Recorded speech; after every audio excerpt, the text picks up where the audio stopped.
নমস্কার, আমি মিঠু। শুরু করছি নজরে রাজ্য। লেক ভিউ হাসপাতাল, সময় অসময় সব সময় আমাদের পরিষেবা modular OT, paediatric surgery, plastic surgery, general surgery, neuro surgery, urology, gastroenterology, gynaecology, orthopaedic, ENT, chest সমস্ত অভিজ্ঞ চিকিৎসকদের দ্বারা চিকিৎসা করা হয়। সর্বোন্নত আইসিইউ, এইচডিইউ, প্যাথোলজি, সমস্ত রকমের USG, CT scan, X ray, FNAC, biopsy, tapping. শুধুমাত্র আমরাই পারি স্বল্প মূল্যে অত্যাধুনিক প্রযুক্তির চিকিৎসা। কলকাতা ও হায়দ্রাবাদের বিশেষজ্ঞ চিকিৎসকদের সুপরামর্শ। নিজস্ব ফার্মাসিতে 20% ছাড়ে ওষুধ। প্রতি রবিবার প্রসূতি মায়েদের বিনামূল্যে ইউএসজি পরিষেবা। ঠিকানা লেক ভিউ হাসপাতাল, লালদিঘি মোহনা বাসস্ট্যান্ডের পিছনে, বহরমপুর, মুর্শিদাবাদ।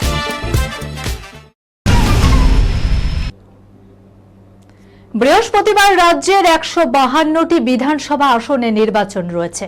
তার আগেই স্পর্শকাতর এলাকায় বাইক চলাচলের উপরে নিষেধাজ্ঞা জারি করেছে কমিশন, জানিয়ে বিতর্ক তুঙ্গে এবার মামলা গড়ালো কলকাতা হাইকোর্টে। বাইক নিষেধাজ্ঞা নিয়ে কমিশনের নির্দেশকে চ্যালেঞ্জ করে আদালতের দৃষ্টি আকর্ষণ। মামলা দায়ের করার অনুমতি চেয়ে বিচারপতি কৃষ্ণ রাউতের দৃষ্টি আকর্ষণ করা হয়। জানা যাচ্ছে বিচারপতি রাও এই সংক্রান্ত মামলা দায়ের করার অনুমতি দিয়েছেন।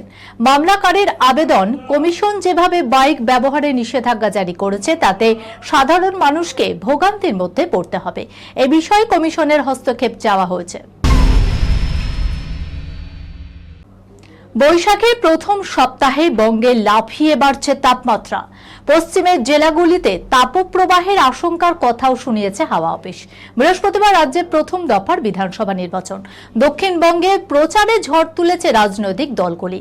তারই মধ্যে দুশ্চিন্তার কথা শোনালো আলিপুর আবহাওয়া দপ্তর। আগামী 3 দিনে আরো বাড়তে পারে তাপমাত্রা। ইতিমধ্যে কলকাতা সহ দক্ষিণবঙ্গের জেলাগুলিতে হাঁসফাঁস অবস্থা। আগামী কয়েকদিনে 2 থেকে 3 ডিগ্রি তাপমাত্রা বাড়বে বলে খবর। রাত পোহালেই বাংলায় গণতন্ত্রের উৎসব। রাজ্যের প্রথম দফার ভোট। তার প্রাক্কালে বুধবার সকালে সল্টলেকের সিজিও কমপ্লেক্সে হাজিরা দিলেন নুসরাত জাহান। ফ্ল্যাট দুর্নীতি মামলায় অভিনেত্রী তথা প্রাক্তন সাংসদকে তলব করা হয়েছিল। বুধবার সকাল 9টা নাগাদ টালিগঞ্জের বাড়ি থেকে ইডি দপ্তরের উদ্দেশ্যে রওনা হয় নুসরাত। সঙ্গে রয়েছেন যশো। কথায় বলে পেটে খেলে পিঠে সয়। গরমের মোকাবেলা করতে তাই পেট বাবাজিকেও ঠান্ডা রাখা মাস্ট। মঙ্গলবার বহুরূপী দ্য গোল্ডেন ডাকোর শুটিং চলছিল দক্ষিণ কলকাতার আলিপুরে। সেখানে টিমের সকলের জন্য ঠান্ডা ঠান্ডা কুল কুল মেনু সাজিয়ে ফেললেন শিবু এবং নন্দিতা।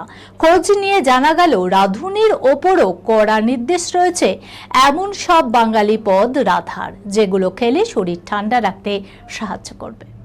এই খবরের সঙ্গে শেষ করলাম আজকের নজরে রাজ্য। আপনারা দেখছেন টিভি 24 বাংলা। সংবাদ বিনোদন সারাদিন সারাক্ষণ।